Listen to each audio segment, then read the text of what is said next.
Olá, o nosso papo hoje é sobre um assunto sério e, infelizmente, cada vez mais comum: as consequências legais de criar um perfil falso na internet para atacar ou difamar alguém. A gente vai entender como a justiça vê essa situação e, o mais importante, como quem é vítima pode se proteger e correr atrás dos seus direitos.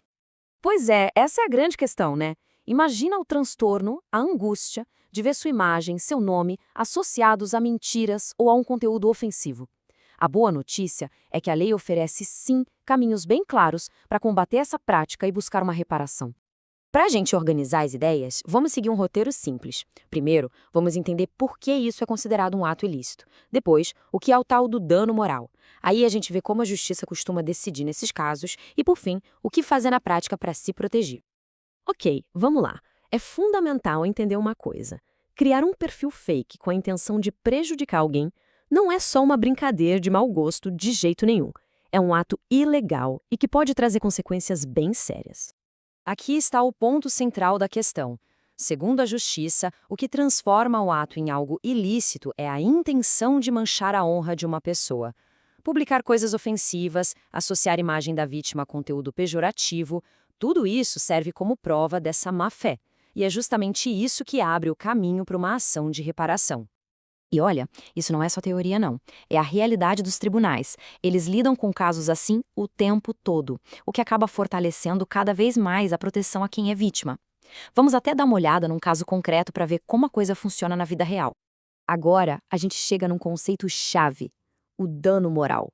E aqui não estamos falando de prejuízo no bolso, de perda de dinheiro.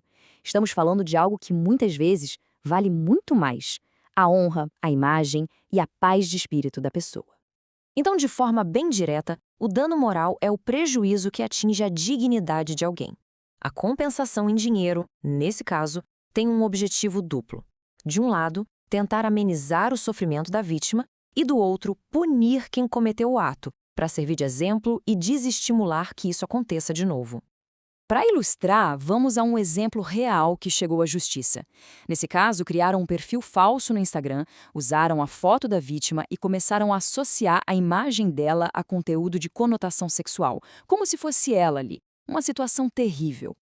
E a conclusão do tribunal, como a gente vê nessa citação, foi bem direta. O texto já diz tudo. O sofrimento e o dano à imagem foram evidentes. Ou seja, a justiça reconheceu na hora o tamanho do abalo emocional que uma situação dessas causa. E qual foi a consequência prática? Uma indenização de R$ 10.000. Esse valor mostra que a justiça não só reconhece o problema, mas também impõe uma penalidade financeira real. E um detalhe: nesse caso específico, a responsabilidade caiu sobre a plataforma, por causa da demora em remover o conteúdo. Beleza, mas aí pode surgir uma dúvida.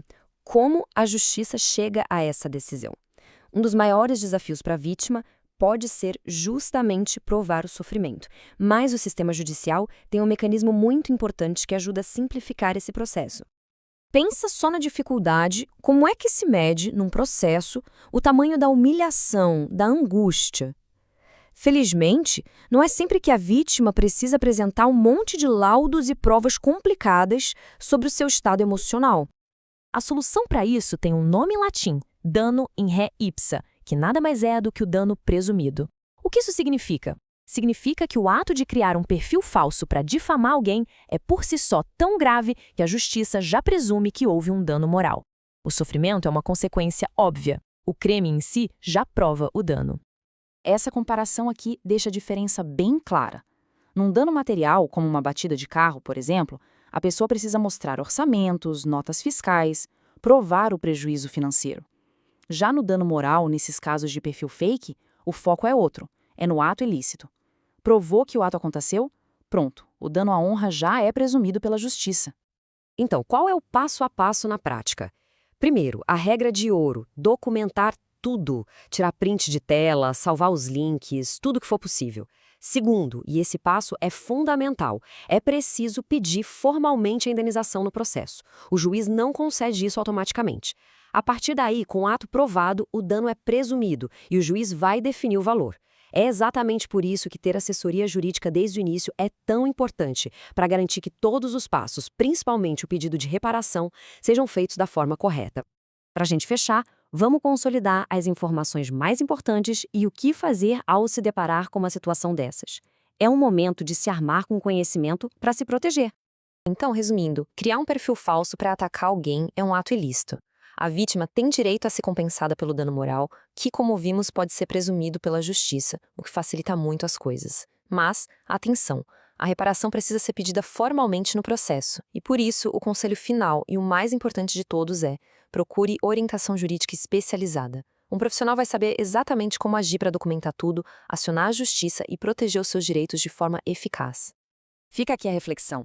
Numa era em que nossa identidade digital é praticamente uma extensão de quem a gente é, o valor da nossa honra e da nossa reputação é incalculável.